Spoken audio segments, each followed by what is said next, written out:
Muito bom dia, muito boa tarde, muito boa noite, não importa a hora que você esteja assistindo esse vídeo. O meu nome é Demi do canal Demi Tempest e hoje vamos para mais um Demi Responde. Não sei mais qual é o número, não vou enrolar. Vamos direto para as perguntas, que hoje tem bastante pergunta de vocês. Eu fiquei muito feliz com a participação de todos, mais uma vez. Então bora lá. Primeira e única perguntinha do Blue Sky, pergunta da amiga Fiolina. Ela diz: Me pergunto se no universo de Saint Seiya, Hades também seria casado com Perséfone. E se sim, por onde ela anda? Ela, como deusa da agricultura, não deve ter gostado muito da ideia do eclipse eterno. Eu imagino que sim. Ela não deve ter gostado tanto da ideia do eclipse eterno, mas a gente não sabe muito sobre Perséfone, sobre outros deuses dentro de Cavaleiros do Zodíaco, né? Se o Kurumada seguir a mitologia, e aí vocês podem me corrigir porque eu não sou tão bom com isso, mas a Perséfone ela fica meio ano no submundo, meio ano com a mãe dela, né, no Olimpo. Então ela pode estar muito bem no Olimpo. A gente pode ver ela futuramente, inclusive, tendo voz ativa e falando sobre o incidente entre Atena e Hades. Por que não? Acho que seria bem interessante, inclusive. Gostaria de ver um pouco mais dessa relação e seria interessante até pra gente entender um pouco mais até da visão do Hades a respeito do amor. Será que ele nunca casou com a Perséfone e é por isso que ele é tão reticente com as questões do amor? Quem sabe? Seria bem interessante, né? Perguntas agora do Twitter. Pergunta do amigo Wakano Sekai. Discorra sobre os momentos surdos do Zodíaco. Shaka errou ao ensinar que dava pra tirar a audição das mulas, digo, dos santos de bronze. Cara, eu acho os momentos surdos do Zodíaco hoje em dia eu acho engraçado. São algumas questões da dublagem brasileira, mas também são questões da própria fala original mesmo. Eles ficam repetindo diversas vezes e tal. Acho que é pra afirmar. É uma coisa característica, inclusive, de animes da época. Falam muito de CDZ por conta disso, mas sabe um anime que faz muito, muito, muito isso? Dragon Ball. Mas aí ninguém fala nada do Dragon Ball, né? Sobra sempre os nossos cavaleiros. Infelizmente. Próxima pergunta da galera da Digidrasil. Duas perguntas. Qual o significado do nome ND para a história? E qual sua teoria sobre as constelações de Atena? Em Rise tivemos Pollux, constelação de Gêmeos, como inimigo de Canon, por exemplo.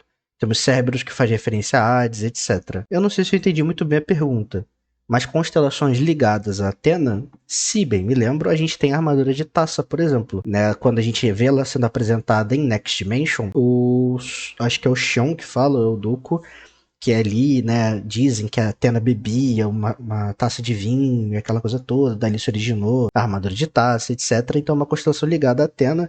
E em The Lost Canvas a gente tem a partita de Coruja, e a Coruja é um símbolo de Atena, e é ligada também a Atena, então é outra constelação, né? Não tá dentro do universo do Kurumada, mas é uma outra coisa que tá ligada à figura de Atena. Acho que a gente poderia ter mais coisas assim. Acho que seria bem interessante. E sobre o significado do nome de ND para a história, eu já falei sobre isso, eu teorizei sobre isso, na verdade, o que seria essa próxima dimensão. Essa Next Dimension. E eu acho que a Next Dimension é exatamente essa grande distorção temporal pela qual eles passaram. Porque aquela realidade não existe mais, né? Já que todos perderam a memória, tudo voltou ao normal e voltou a ser como era antes, naquela realidade não existe mais, os eventos não existem mais. Então aquela é a Next Dimension. É isso que impacta. Pelo menos foi dessa forma que eu entendi. Se alguém tiver uma explicação melhor ou um outro ponto de vista, coloque aí embaixo. Porque o seu comentário me ajuda muito, o algoritmo do YouTube entende que esse vídeo é bom, e o seu like também me ajuda muito também. Então deixa o like aí também já, por favor. Pergunta do Mistinho Akita. Pra você, quais são os melhores vilões dos Gaiden de DLC e quais são os piores? Os melhores vilões? Uma boa pergunta. Eu não acho os vilões dos Gaiden de DLC, de um modo geral, bons vilões.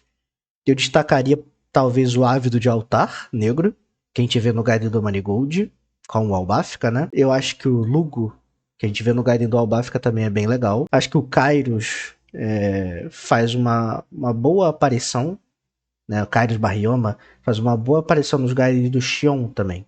Eu gosto bastante do uso dele. Gosto bastante. O pior, eu acho que talvez seria aquele lá do Gaiden do Aspros. Eu não me lembro o nome. Me peço perdão. Mas o vilão do Gaiden do Aspros, ele é bem no ruinzinho. Entendeu? Ele é legal pra lutar. De resto, é completamente sem substância. Não gosto muito. Deixa eu pensar. O Witcher de Libra e o Gateguard de Ares são os dois melhores vilões dos Gaidens. Fazem parte do Gaiden do Hakurei do 6. Fico essa como resposta dos melhores e o do Gaiden do Aspros como o pior. Pergunta do Ligabin. Damien, às vezes eu penso que quando o anime de Next Dimension sair, e espero que a Toei faça um bom trabalho nessa adaptação, Será que tem chance de animar outros mangás da franquia, como episódio G ou até mesmo a light novel de Gigantomachia? Liga bem, eu vou ser muito sincero com você. Não tem. Não tem.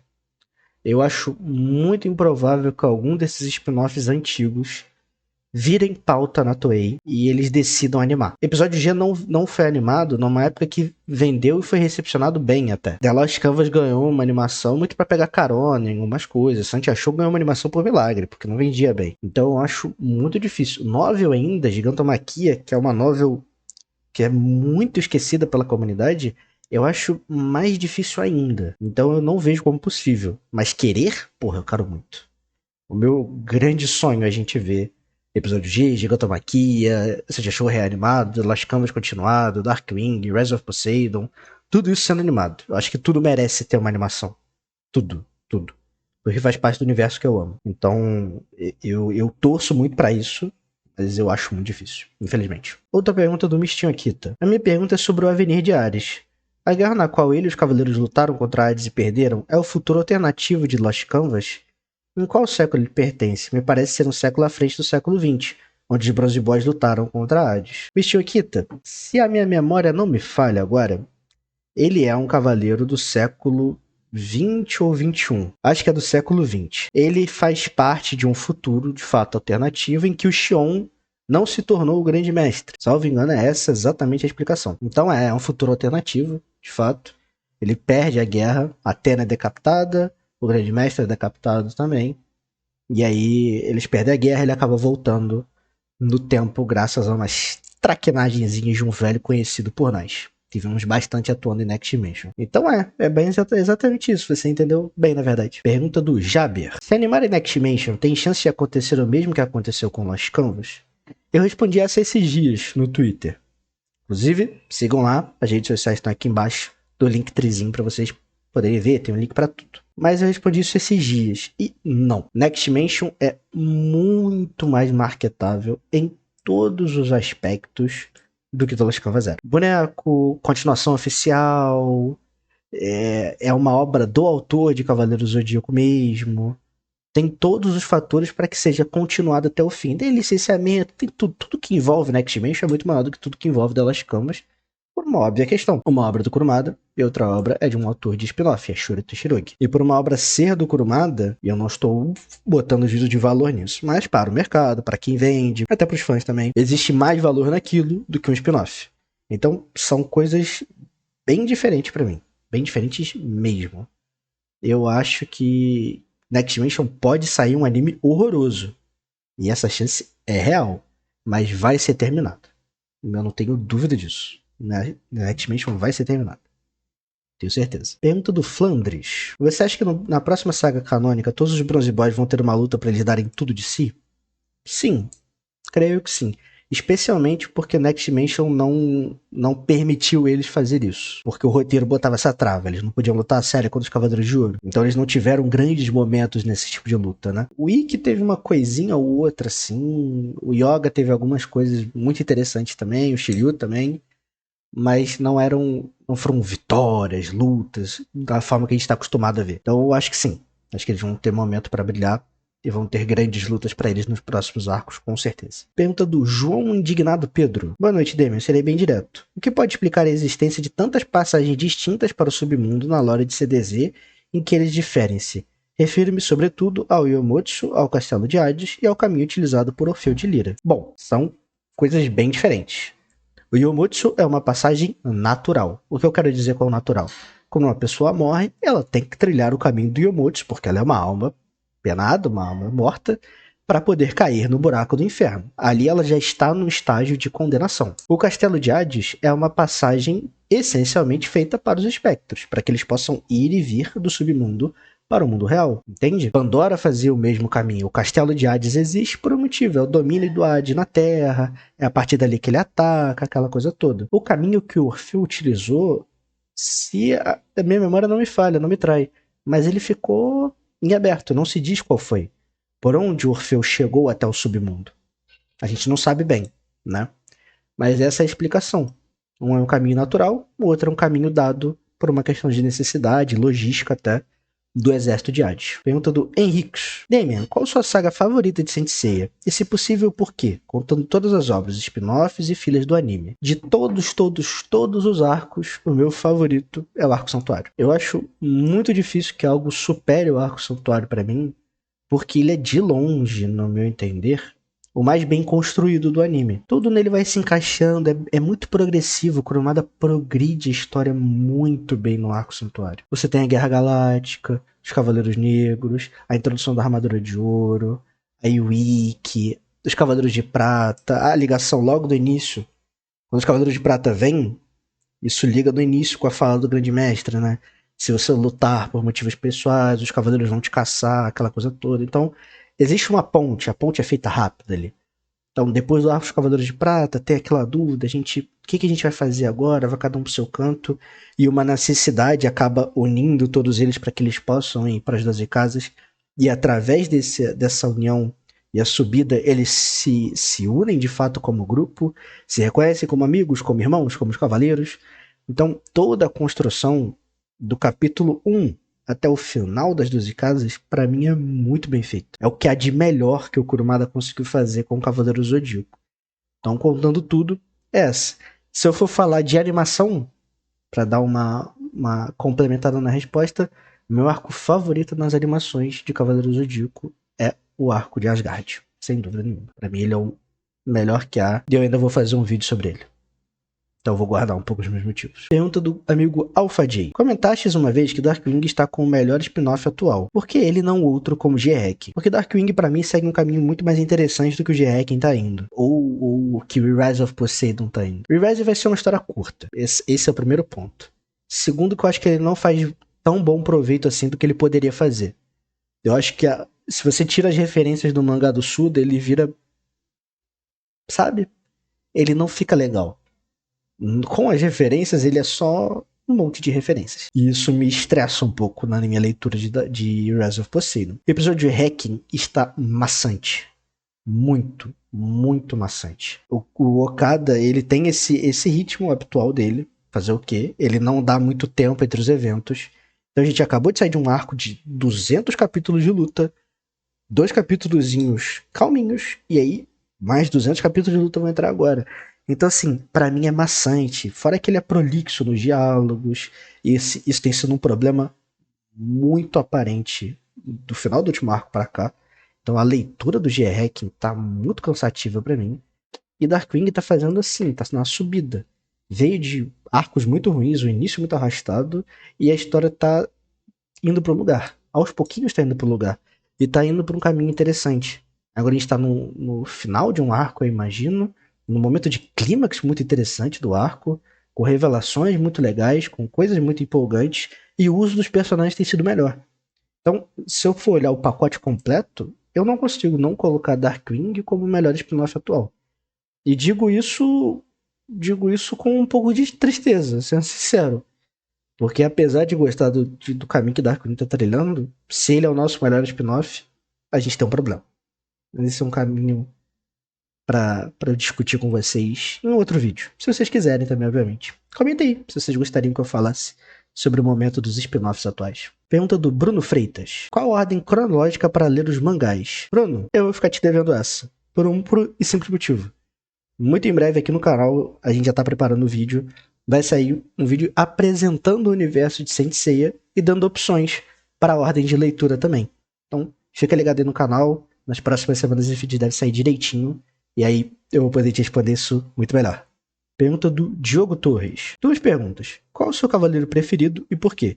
Se você fosse a mente criativa por trás do universo Saint Seiya, que caminho seguiria? O que seria canônico e o que eliminaria? Diogo, meu cavaleiro preferido é o Aiorus. O Aiorus pra mim é o símbolo daquilo que é um cavaleiro. E eu acho que não dá pra você competir com um símbolo, com um ideal. Ele é de fato essa figura magnânima, perfeita.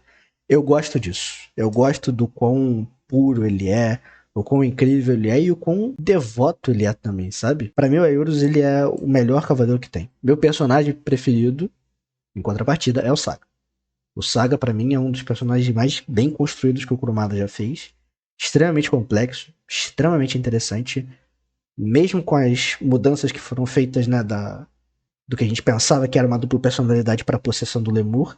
Ele continua sendo um personagem muito interessante e acho que tem muitas coisas legais para se tirar daquilo. Então eu fico com esses dois. E o caminho que eu trilharia com Saint Seiya seria exatamente expandir o universo. É, de verdade, abandonar os personagens clássicos. Não acho que Cavaleiros precise mais se apoiar nos 5 Cavaleiros de Bronze, na geração clássica de Cavaleiros de Ouro. Não acho. Cavaleiros precisa de coisas novas. E quando eu falo de coisas novas, é coisas novas em tudo. Então é uma temporalidade nova, Cavaleiros novos, uma Guerra Santa nova, um inimigo novo, tudo isso. Eu iria pro passado. Eu contaria a história regressa de Saint Seiya. Contaria a Primeira Guerra Santa, ia evoluindo, fazia uma série, sabe? Por que não? Tem tanta Guerra Santa pra você explorar, tanta coisa interessante, tanto Deus que podia estar metido nisso. Por que você não faz uma série contando da Primeira Guerra Santa até agora? Dá pra ser uma coisa assim, não por um autor só, obviamente, sabe? Vários autores trabalhando nessas diferentes guerras são. Eu acho que seria muito interessante. Acho que o CDZ precisa disso. E eu não eliminaria nada. O que a gente tem como canônico, né, ou como linha oficial, o universo principal, é o que eu prefiro utilizar, é o que é feito pelo Kurumada. O que é feito pelo Kurumada, eu não apagaria nada. Porque eu gosto do trabalho que ele fez, tanto no clássico quanto no Next Dimension. E os outros spin-offs têm que continuar existindo. Porque eles agregam pra franquia em menor, ou em maior, desculpa, ou em menor grau. Perfeito? Vamos agora para as perguntinhas do YouTube. Santo Armazém. Se Zeus subestimasse Ikki, ele golpeasse seu cérebro com um golpe fantasma, então Zeus vê Cronos destruindo tudo e o devorando. Supondo que Zeus não é especialista em técnicas mentais. Você acha que o Ikki poderia causar uma destruição de um espírito em Zeus?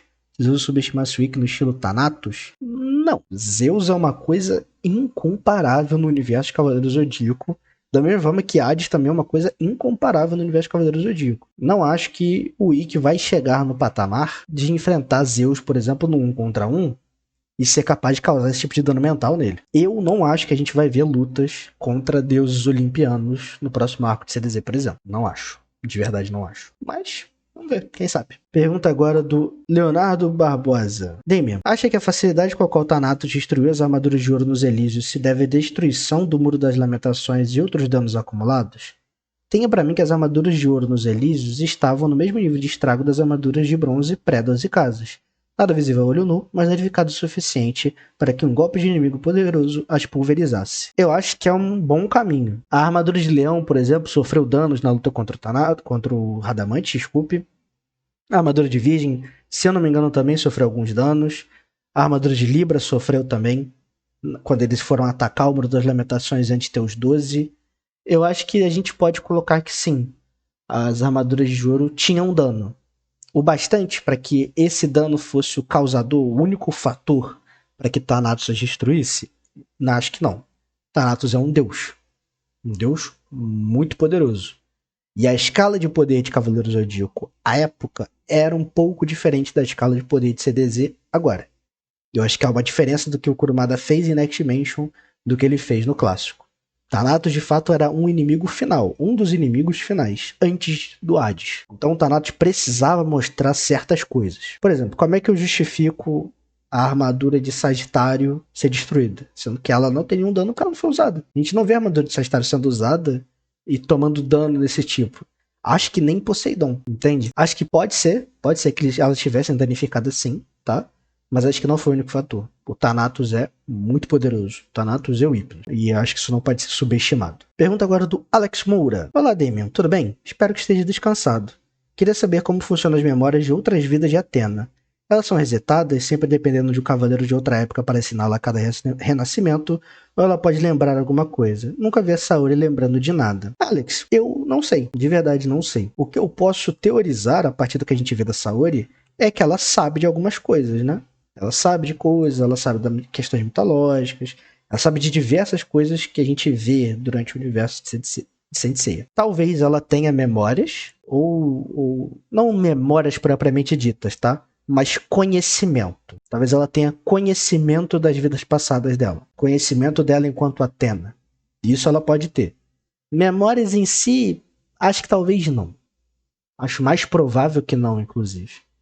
Não. Athena, a gente nunca viu uma Athena sendo educada também. A gente vê a Athena sendo educada de alguma forma The Lost Canvas. E a gente não vê muito dessa educação dela. Na teoria ela é ensinada. a controlar Cosmo, a se portar como Athena, essas coisas assim, na teoria. Mas a gente nunca viu na prática como funciona a preparação de uma Athena junto ao Grande Mestre. Nunca vimos isso. Especialmente um Grande Mestre da nova geração, que todos eram velhos. E o de Next Dimension, que parecia ser mais novo, não teve contato com a Sasha, né? Vai ter agora, durante a linha do tempo deles, que a gente não vai ver. Pergunta do Bruno agora. Fala, Damian, como as memórias de todos foram apagadas e aparentemente Saori não é mais Athena, os 5 não são mais Cavaleiros de Bronze. Você acha que pode mudar a história canônica de como eles conquistaram as armaduras? Grande abraço. Grande abraço, Bruno. Cara, a Saori ainda é Athena. O que aconteceu foi justamente que as memórias dela foram apagadas. E pelo que estamos vendo, já voltaram ao normal ou estão começando a voltar ao normal. Eu estou gravando isso, a gente está a poucos dias de ter a publicação de um capítulo prólogo, né, que vai introduzir o próximo arco de Cavaleiros do Zodíaco em mangá. Então ela ainda é Athena. Esse é o primeiro ponto. Os Cavaleiros de Bronze, não acho que exista algum motivo para que mude a forma como eles pegaram as armaduras. Porque não voltou-se no tempo. Eles vão lembrar, eles vão despertar as memórias deles. E quando despertarem, acho que naturalmente eles vão poder chamar as armaduras e vesti-las, se elas não estiverem mortas nesse processo. O que eu acho muito provável. Acho que as armaduras de bronze, quase todas, talvez não a do Seiya e a do Shun, estão mortas. E a do Ikki, né, que pode se regenerar. Pergunta do Wendel Ricardo. Para você, qual seria o futuro perfeito para Seiya e seus amigos? Eu fico dividido entre 1. Perpetuação do legado. Os Cavaleiros de Bronze, agora como dourados, eventualmente passariam a tocha para uma próxima geração de cavaleiros. E 2. Confronto final. Um último inimigo contra o qual Athena travará a última Guerra Santa. E ao final, a paz estaria alcançada em definitivo, encerrando a lenda dos cavaleiros. O que apenas sobre? E mais importante, que rumo você gostaria que CDZ tomasse? Wendel, uma baita pergunta, viu? Parabéns pela pergunta. Pergunta muito boa. Não gostaria de uma perpetuação do legado. Não gostaria. Porque eu vou mais de encontro à sua segunda hipótese. Confronto final, e acho que a lenda dos cavaleiros vai terminar ali. Eu sinto que Seiya, Shiryu, Yoga, Shun, Ikki, Itinati, o próprio Kiki, que pode virar um Cavaleiro de Ouro, eles são a última geração de cavaleiros. Eu sinto isso. O Shun, e em outros spin-offs a gente vê isso sendo falado também, diz que ele espera que um dia o amor chegue para as pessoas, que o mundo vire um mundo de paz e aquela coisa toda e tal. E eu acho que a gente vai ver esse mundo de paz. Eu acho muito provável que a gente veja esse mundo de paz. Hades... Será que Hades vai continuar atacando a Athena?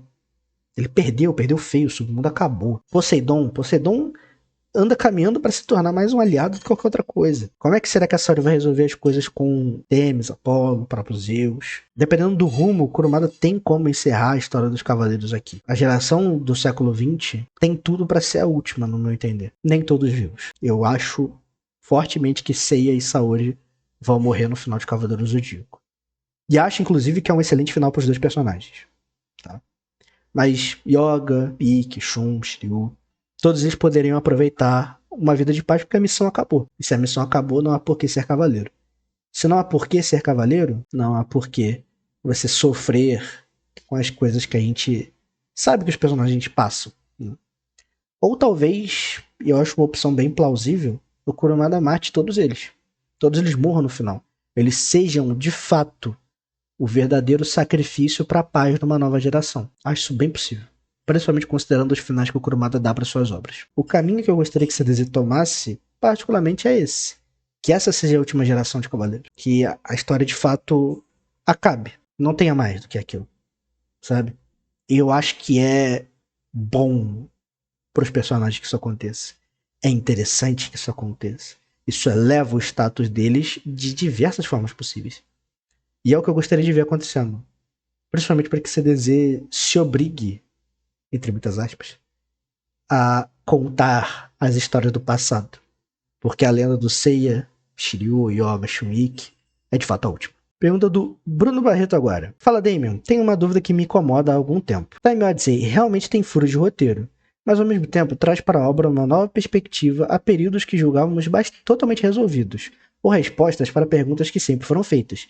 Quem era o Guilt? As 4 armaduras sem cavaleiros? Mais profundidade de Afrodite? Bluegrade? Ele não deveria ter um pouco mais de compreensão dos fãs brasileiros? Parece ser muito mais bem aceito lá fora. Não deveríamos tentar aproveitá-lo um pouco mais? Bruno, uma muito boa pergunta também, cara. Eu acho assim, Time Odyssey, ele pode ser aproveitado. Muito. Você pode achar várias coisas muito legais nele. Por exemplo, eu acho, honestamente, bem interessante ver uma possibilidade do Ikki ser Hades. Essas coisas são legais. Eu não gosto, por exemplo, de algo do que foi feito para Afrodite. Não acho que isso aprofundou o personagem de alguma forma. E pelo que vi do volume 3 de Time Odyssey, Blue Grade também não foi nada aprofundado. Foi usado como cenário, pano de fundo, apenas. A questão do Guilt é interessante. É legal que o personagem tenha alguma coisa de fato. Mas acho que são poucas coisas em meio a muitos problemas. Ninguém tem que ficar tacando hate na obra. De forma alguma. Não tem que ficar espizinhando isso, aquilo outro, nada do tipo. Nem julgando quem gosta. Quem gosta, gosta. Acho que essa obra, se a pessoa for ler ela na intenção de beleza, isso aqui é uma aventura do Sei, dos outros, algo de fato tenta se passar entre as lacunas do clássico, mas eu vou encarar isso como um filme de Cavaleiros do Zodíaco. Como o filme do Abel, como Guerreiros do Armagedon. Eu acho que se você olhar para a história dessa forma, você vai se divertir muito mais. Se você olhar com a perspectiva que eu olho, porque parece que é a perspectiva justamente que o Jerome e o Arnaud tentaram colocar ali, de preencher lacunas de verdade, essa é a intenção da história, ali eu vejo muito problema. Porque não se conecta com o que a gente vê da temporalidade de Cavaleiro do Zodíaco e nem com outros acontecimentos de Cavaleiro do Zodíaco. Isso, pra mim, pra que eu aproveite a história, eu pessoalmente, Damien, tá? Isso é um problema. Se você gosta, cara, não escute ninguém que tá enchendo teu saco. Teu gosto é teu gosto. E gosto não se discute. Opiniões, sim. Gosto, jamais. E eu acho que tem bastante gente que gosta. Bastante gente mesmo.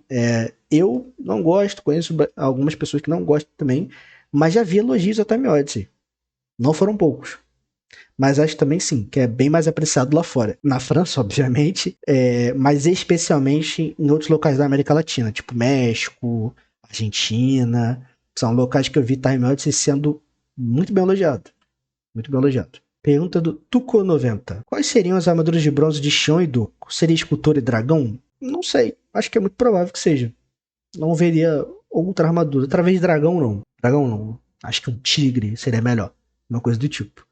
Mas realmente não dá pra saber. O Kurumada não quis dar indício e acho muito difícil que dê um dia. Pergunta do Neorto. Qual seria seu top 5 músicas de Saint Seiya? Não sei se são músicas ou aberturas. Eu vou fazer de aberturas. E encerramentos, né? Botando numa conta. Pelo Mundo, Pegasus Fantasy, Blue Dream, a abertura de Hades Inferno. Eu gosto bastante dessa abertura. E Soldier Dream. Esse fica o meu top 5. Pergunta do Ronald Luiz. Você acha que Júnior de Camaleão ainda aparecerá nas histórias futuras? Acho que sim. Nem que tenha uma pequena pontinha, acho que o Kurumada não vai esquecer dela dessa forma. Se esquecer, eu vou estar bem zoado. Mas a Júnior não é uma personagem tão importante assim também, né? Apesar de ter ali a sua ligação inicial com o Shun e tal, ela não demonstrou nenhuma outra importância durante a história. Talvez de fato não apareça, talvez tenha um quadrinho só. Mas acho que ela acaba sendo trazida de volta, sim. Acho que sim. Pergunta do Arthur. Qual o maior acerto de Next Dimension e qual o maior erro? O maior acerto de Next Dimension chama-se Suikyo e Odisseus. Os dois personagens são uma maravilhosa adição à cartela de personagens de Cavaleiros do Zodíaco. São muito bons, muito bem construídos, muito emocionantes, muito impactantes, muito todos. São realmente excelentes personagens. O maior erro de ND, de um modo geral, para mim, prosseguem sendo as lutas. O roteiro trava elas. Já falei sobre isso. Mas não ter realmente uma luta que empolgue, assim, acabou sendo um problema. Eu acho que o Kurumada tinha a oportunidade de fazer isso contra o Asclep. Mas existia a desculpa, né?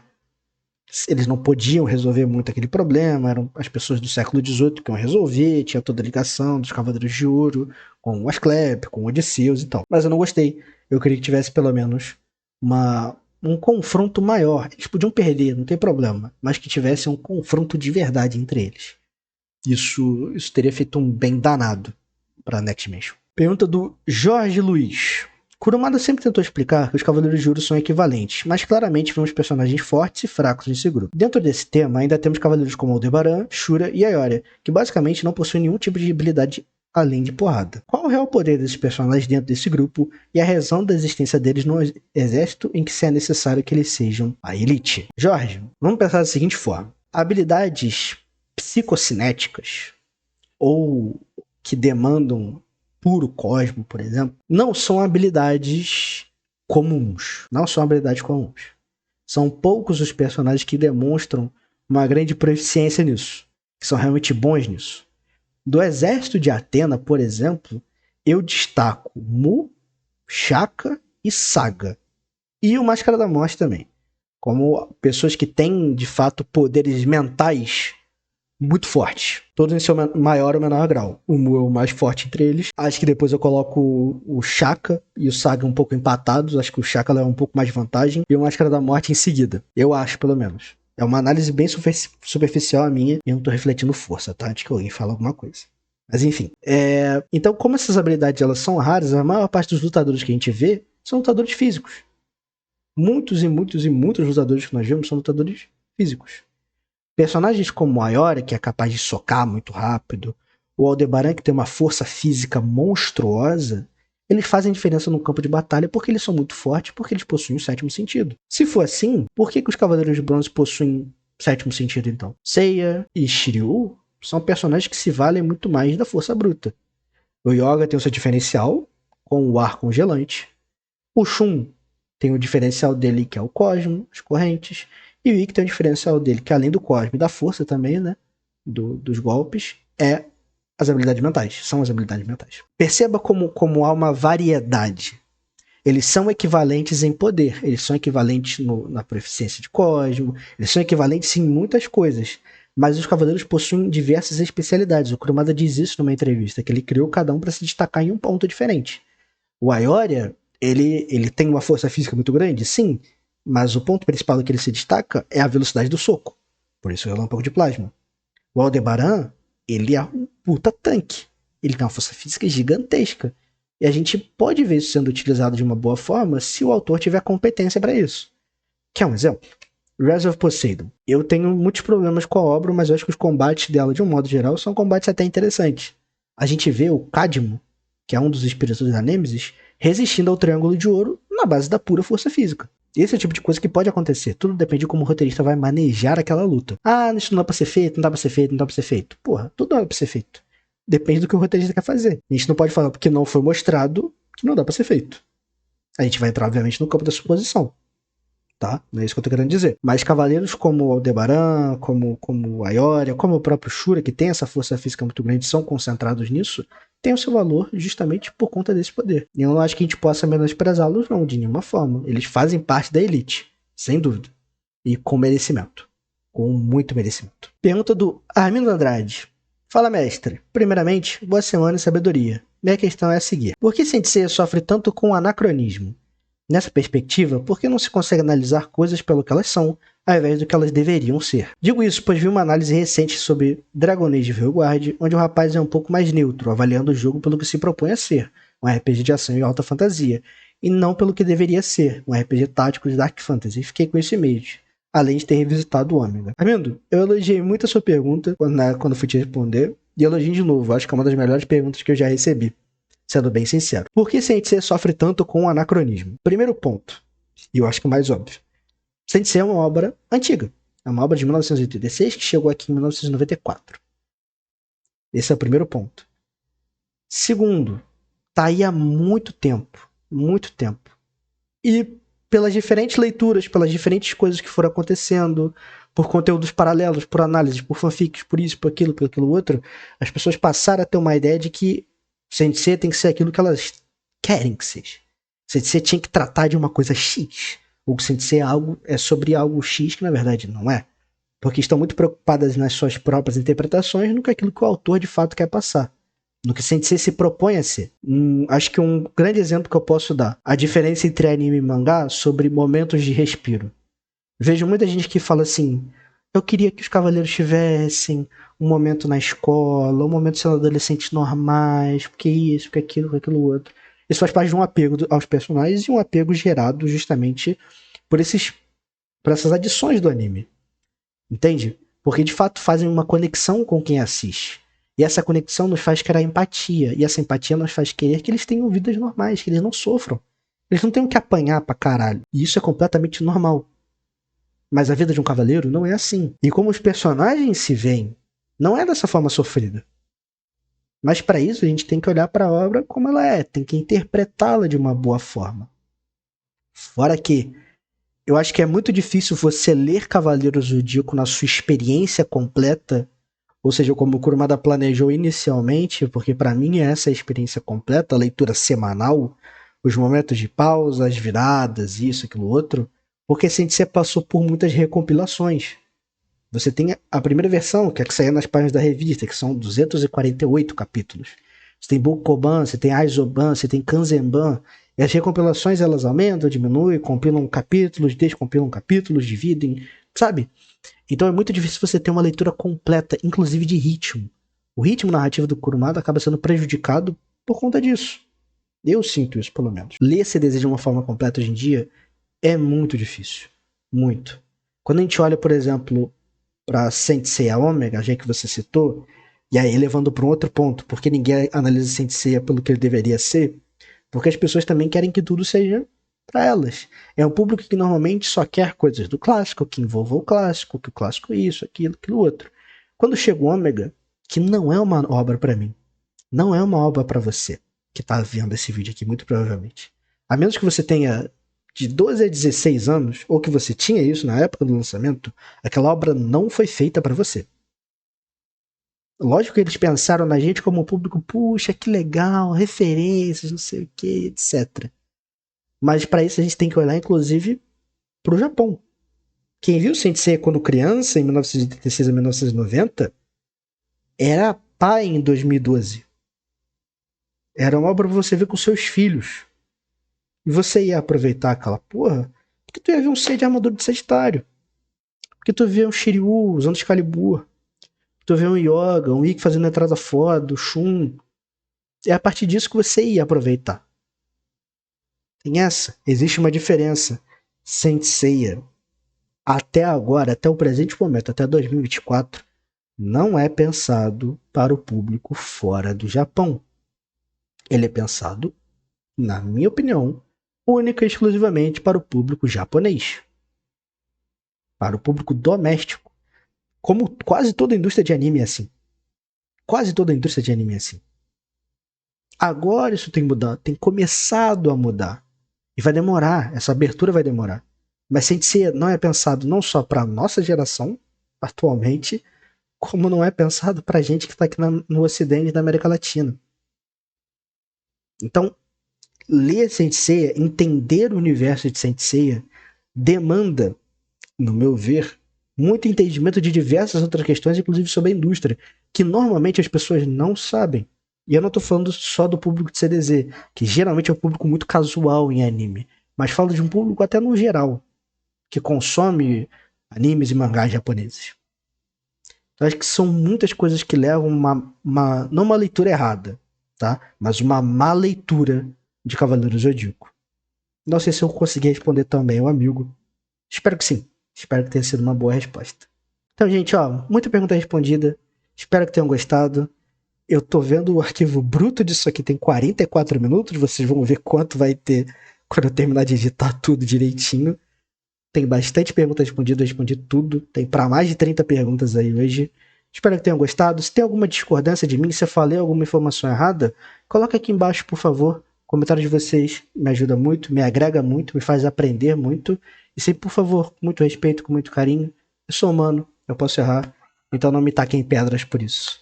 Beleza? Mas é isso. Deixe seu like aqui, deixe seu comentário, compartilhe isso com todo mundo. Já vou abrir as perguntinhas para vocês aí durante a semana. Tem mais vídeo vindo por aí. E vou aproveitar para mais um aviso. Então não sai daí, porque esse eu tenho certeza que você vai gostar.